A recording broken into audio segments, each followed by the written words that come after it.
All right. Well, hello, everyone. Thank you for joining. I will kick things off with a quick introduction of myself, the company I'm at, and then most of the next 30 minutes is going to be these two distinguished gentlemen sharing their wealth of knowledge as it pertains to reimagining broadcast delivery, no longer needing a satellite and leveraging the internet for affiliate distribution. Excuse me. So my name is Alesandra Madurowicz. I am with Oracle Cloud Infrastructure. When you hear Oracle, you might associate it with maybe your dad's favorite database or something along those lines, or maybe a legacy type company. But I can show you Oracle Cloud is anything but. Oracle Cloud was really the project of hiring people who built the first generation clouds, asking them if they could do it again, what would they change? And that is Oracle's second generation cloud.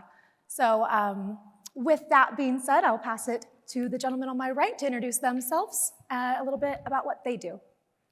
Hi, I'm Scott Rose. I'm Chief Product Officer at Encompass, setting the direction for our products and listening to our customers and helping them transition to broadcast quality cloud workflows. I'm Luke Wheeler. I'm the Chief Technology Officer for Encompass. Well, thanks for joining us. And I think maybe if you're in this session, you're either familiar with satellite distribution, work for a company that does affiliate distribution, or maybe is a broadcaster themselves. So a lot of today's content is talking about, I guess, the legacy around satellite and where it stands today. So I don't know if it's fair to say, but I might start out with something provocative, like satellite, is it dead? And if it did die, like what happened? That's a great question. I don't think it's dead.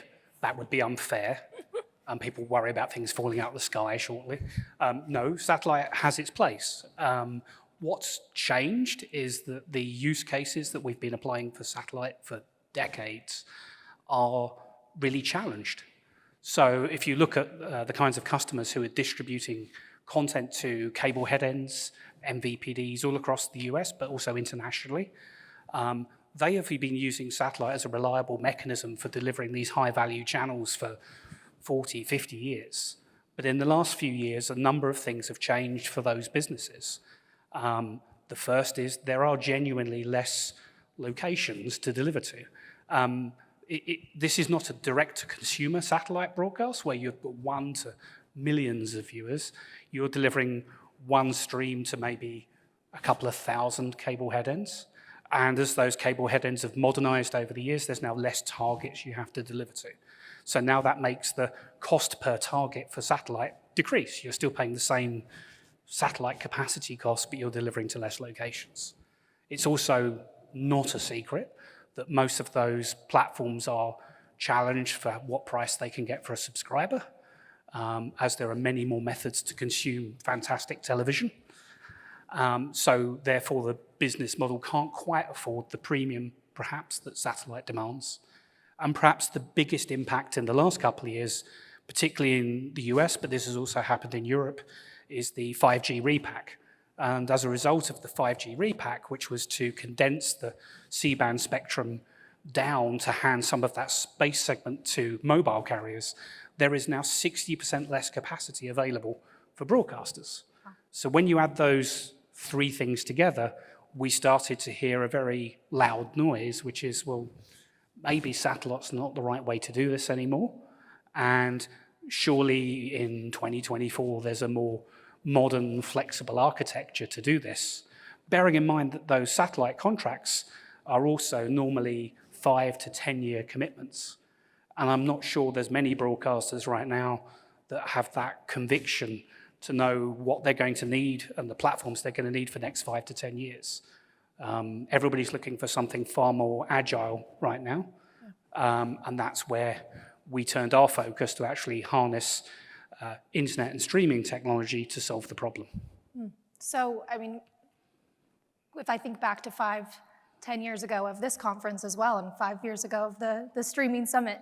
Yeah, things are changing quickly. It's both being driven by consumers and the vendors and kind of the collaborative effort into making things more efficient and faster. So if satellites, the technology themselves are becoming less suitable, for this type of delivery, what else did you guys consider?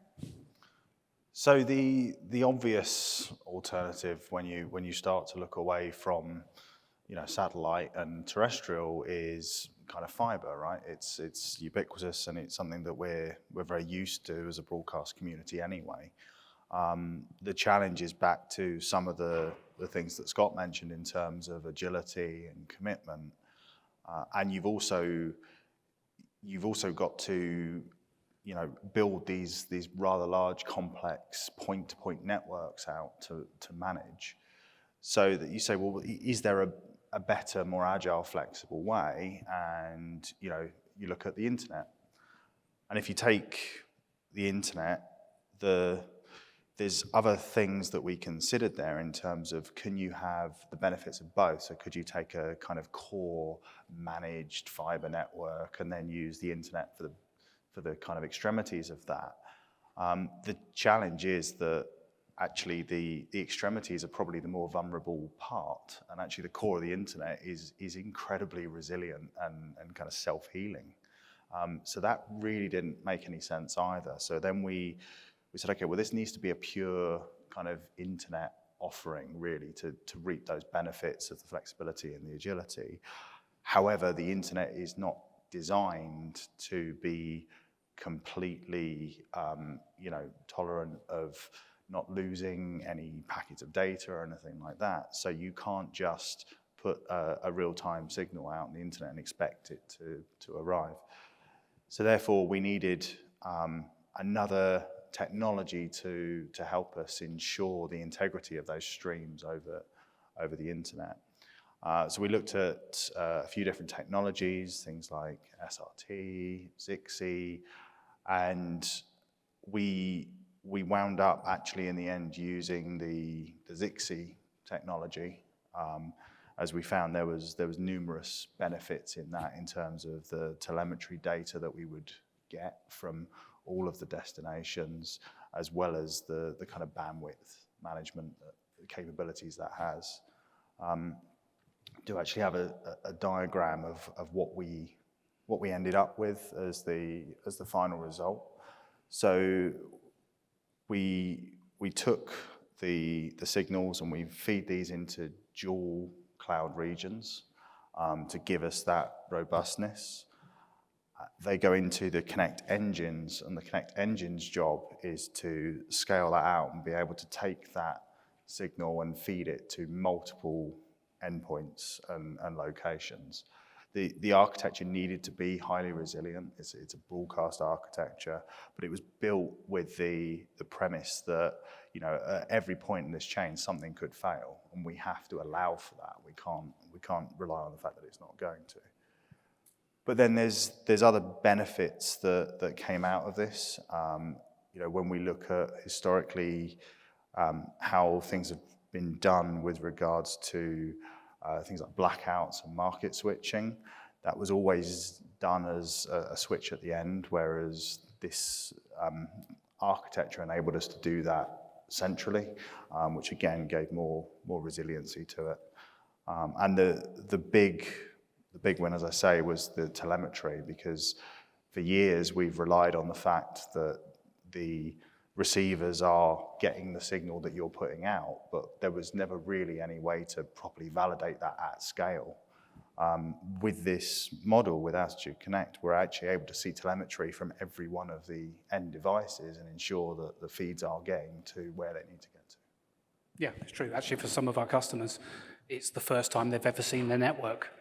The state of the art in terms of monitoring this kind of distribution up until now has been having a bank of check receivers in your facility, and you say, well, if they're working, everybody must be working, which you think about it is insane, that's been the monitoring we've been living on as an industry for 40 years.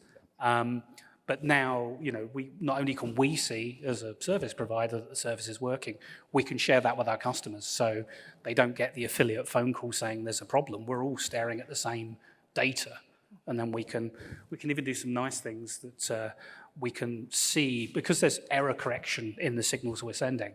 We can actually see how much of that error correction we're using.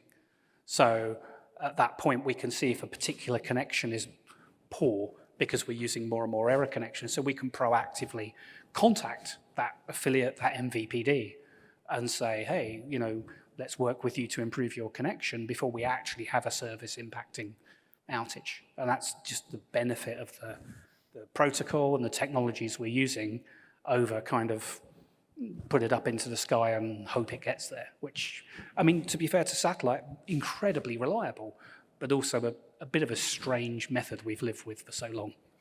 It's true, and it's kind of when you are challenging the way that something's been done for a while, there's a initial hesitation, but then there's so many benefits, like you're saying, of you look back and you're like, oh, how have we been operating in this kind of black box scenario of, oh my gosh, there's so much data that we A, weren't using, or B, weren't even aware of.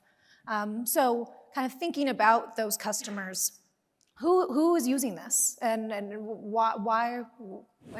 I could guess on the why, but who's using this? So there's a couple of different kind of categories of customer, if you want to think of it that way.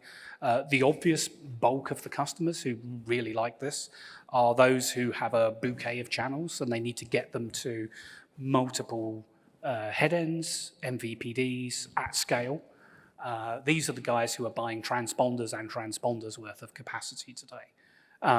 Their driver, number one, this is real life, is cost reduction. But actually also not the lack of lock-in for 5 or 10 years, being able to consider changing what's required is a real game changer. The teams we regularly sit with are normally, an engineering or a business team within a broadcaster or a media owner. And they, unfortunately, have been put in the position for too long of having to say to their programming teams, that's a really great idea, but I don't want to take any more space segments, so no. Or is your new idea for a new alternate feed actually going to make more money than what we've already got on the transponder? Because the last thing I want to do is expand my commitment. And frankly, that's stifled innovation in a space that still has millions and millions of eyeballs watching every day. So there's that group are really excited by cost saving. Sure, the CFO's very excited, but actually there's a lot of very switched on, intelligent CFOs who are looking at it from the forward business perspective, not just a cost saving perspective. The other big category that are really interested are sports broadcasters and those working in the live environment. So it looks similar, but actually their big challenge is in order to cover things, as Luke mentioned, like blackouts, they are ending up putting up multiple alternate feeds, which are really only used on a Sunday afternoon or maybe a weeknight, and out of season aren't used at all. And you can tell these guys, because if you want to, it's a bit of a boring geeky habit, but if you want to go get an IRD or look at and flick up and down, you'll see all these channels that are showing nothing but a slate. They're there for the peak use on a Sunday afternoon. But because we're using transponders and fixed capacity, we kind of have to build for the peak. Using scalable internet technology, you pay for what you need. So we can, for the sports broadcaster, allow them to have 2 or 3 feeds throughout the week. On a Sunday, they can have 30 alternate feeds. The start of the season, opening weekend, you can have all sorts of variant feeds that you can now deliver to the cable head ends, to the MVPDs. You can unleash the ideas that you've stifled because you're like, I can't buy any more capacity, so we've got to work with what we've got. I think this is a really interesting second lease of life to those platforms to be able to deliver new product to them. And it's really just enabled by using an appropriate technology. And so when we were chatting before this, you had mentioned, I think you alluded to in that, I can imagine some things that happen on Sundays and maybe a weeknight. You mentioned that there's some regional sports networks that are using this technology, correct? Yeah, absolutely. So if we kind of consider how things are done today and have been done for some time, particularly with regards to the market switching. As Scott said, the first thing you do is you need to put up several different alternate feeds, which means you're burning through transponder capacity to do that and the associated cost. You would then send kind of in-band signaling to the IRDs at the end, and it would be the job of the IRD to respond to that signaling and make the appropriate switch. The problem is, how do you know that switch has happened? So, there's all kinds of different ways that's done. We have kind of trial receivers and things, but all that's going to tell you is that the signal is correct at source. It's not necessarily going to tell you that the end device is doing its job. So by changing the architecture, for the first time now, we've got a kind of almost bidirectional data flow going between the two devices. And we can now target each location and what we actually need to feed to each location. So instead of having the switching done at the end, we can now do the switching in the center. And that massively reduces the complexity, reduces the cost, and it gives us assurances that we never had previously, that actually the right signals are reaching the right devices at the right time.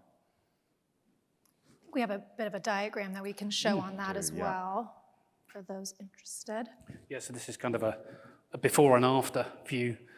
The left-hand side is what many of us have lived with for a long while, which is you're putting all the signals up on satellite. Your IRDs are capable of receiving all the signals.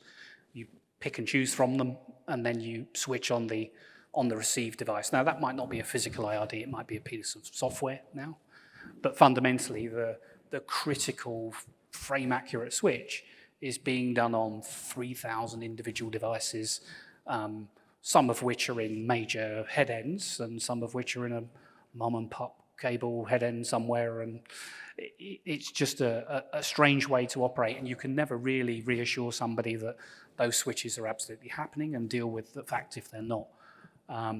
So on the right-hand side, the switches are done in the center. And the way we get the efficiency is we're only sending the stream that's required to every individual affiliate. They're not pulling a multiplex of feeds and choosing between them. And that's where there's a huge efficiency. That said, a big network of several thousand sites is probably egressing 11 petabytes of data a month across the internet. So it's not a small undertaking.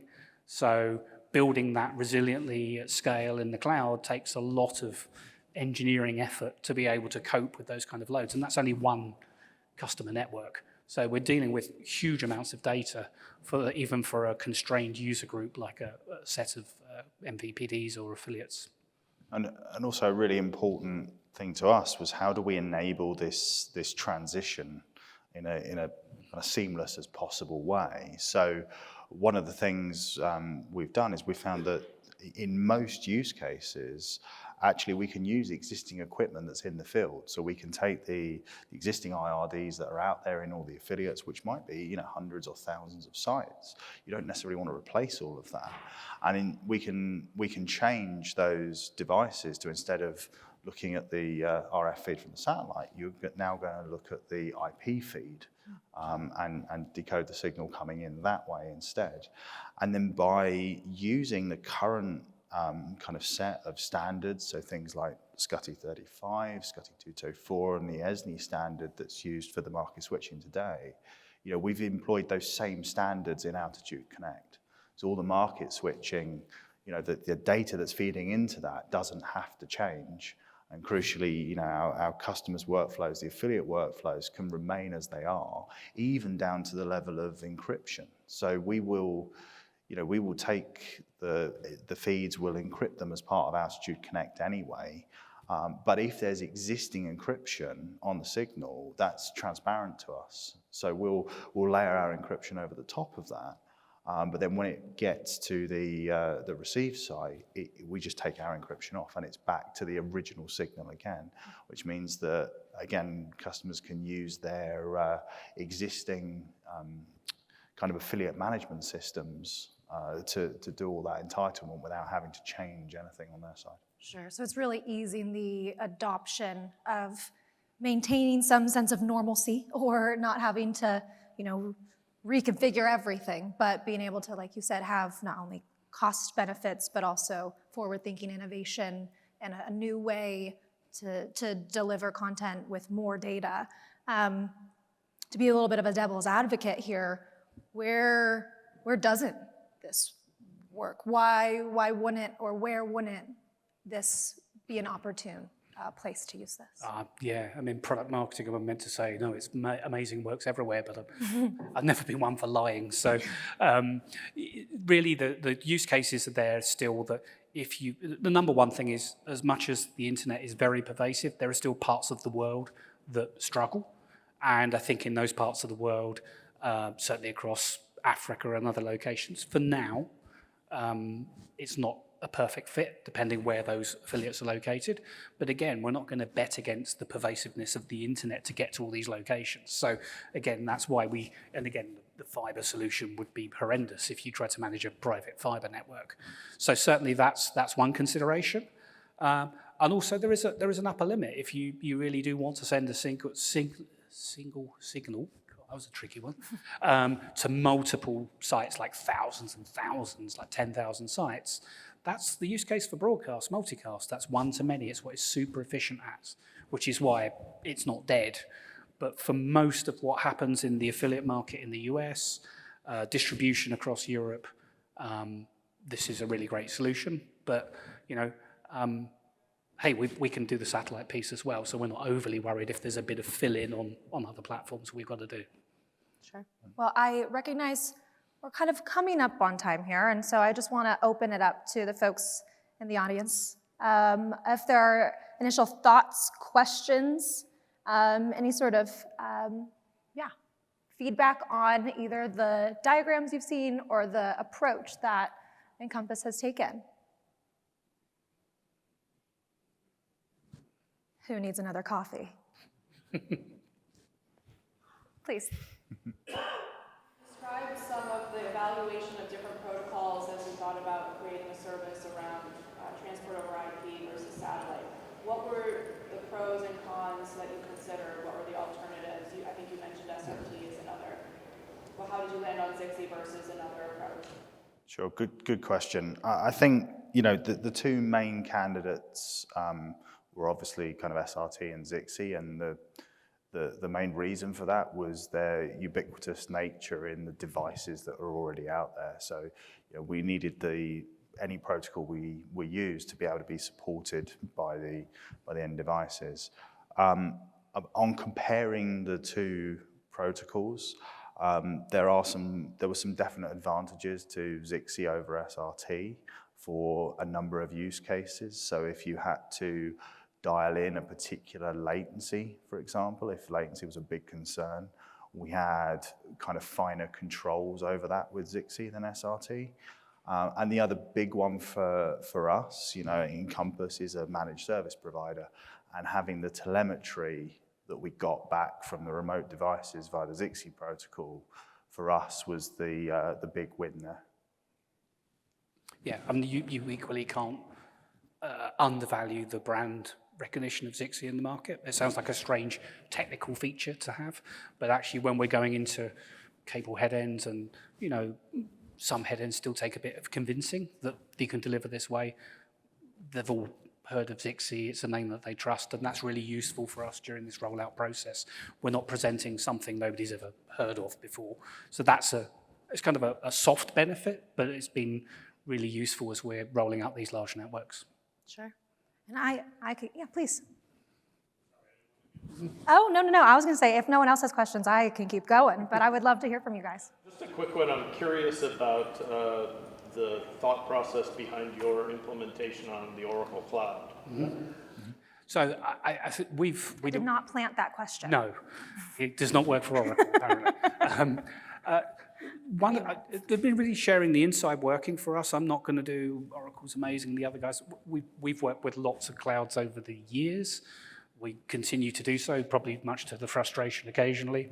But we can't nail our flag entirely. But for this use case and many of the ones we're working on, we just found that Oracle's cloud is built with a focus on network. And we've just had better results moving broadcast data over the Oracle network, down to less packet loss. Never zero packet loss. You've always got something in there to protect you. But just generally, and also the accessibility of that network to us, the controls we've got over that, it's really difficult for us as an organization to sort of put a signal into a cloud and hope it comes out the other end. We need that visibility and control. And we've just had a better experience. And so much of our business is based on moving customers' signals from A to B and into the cloud for processing. That's a critical decision-making process, which kind of led us to work with Oracle in the first place. And then we've had a pretty good experience, so we continue to grow and work more with the team. Appreciate that. I think that could lean into kind of the overarching theme as well of the traditional way of doing something, or the traditional vendor or thought or process or architecture to something, and remaining open-minded to kind of challenge it and to take something that is maybe an uncomfy conversation to challenge the way that something's been done for so long, but to go in with objective, data-driven, evaluation. I think that's a good theme for kind of just overarching the partnership here. Yeah, Absolutely. it also helps when there's now a financial imperative to make a change. Because as much as we all like change and cool new things, when the CFO's beating the drum saying, guys, I love this model, I know it's been really reliable for you, but we just can't afford that anymore. Time is money. It is the seed that gets us all thinking, and it gets the engineers being creative, and we come up with new solutions. So I mean, that's really important. Like you said, the scalability is important. So I have another question. We have a couple minutes left. If there's another one, happy to open it up. Okay. I think maybe we'll close it out on, I'd love to know on, I mean, this is so impressive and so exciting to see, what maybe some say is a dying industry or a losing eyeballs. There's still very much, like you said, millions of eyeballs, that are watching this content and that, rely on, the delivery of that content. How does this scale? How big can this scale to? Like where else can this go? Yeah. How big can it get? So I think, again, this is an important reason why we looked at the internet and cloud technology, because whilst this was something that, could equally be built, using more kind of rigid infrastructure, scaling that is hugely problematic, particularly scaling it quickly. And one of the things we're seeing in the industry, as the industry is massively changing, as we all know, is that there is no certainty. So the ability to react quickly to things and move quickly, first mover advantage is big at the moment. So by working, with the cloud providers to be able to scale the kind of core of this system out, it enables us to go to, thousands and thousands of endpoints. And it's a very dynamic entity as well. So using our kind of orchestration tools, et cetera, as part of this, we can not only scale kind of, vertically for some instances, but we can scale out our Connect engines horizontally to support thousands and thousands and thousands of endpoints. Yeah, and also internationally. This is a really strong use case in North America. There's a real big problem. We weren't quite so sure that the problem existed in the same way in Europe and Asia, and it does. And having the ability to land a product into a region that you can now serve is huge. And so that flexibility of being able to scale for capacity, but also to put the product close to the audience is a big changer for us as well. Yeah, and having that multi-regional capacity means that, we can scale even beyond the confines of a particular cloud region if resource availability is an issue for particular reasons in a particular locality. We can, quite easily spin those services up on the other side of the world with the same end result. Fantastic. Well, thank you so much for sharing your thoughts. And thank you guys so much for joining. We'll be hanging out here for any other questions that you're maybe too shy to ask in front of everybody. But again, come find us either here after the talk, find us on LinkedIn. Thank you so much for joining. Thank you.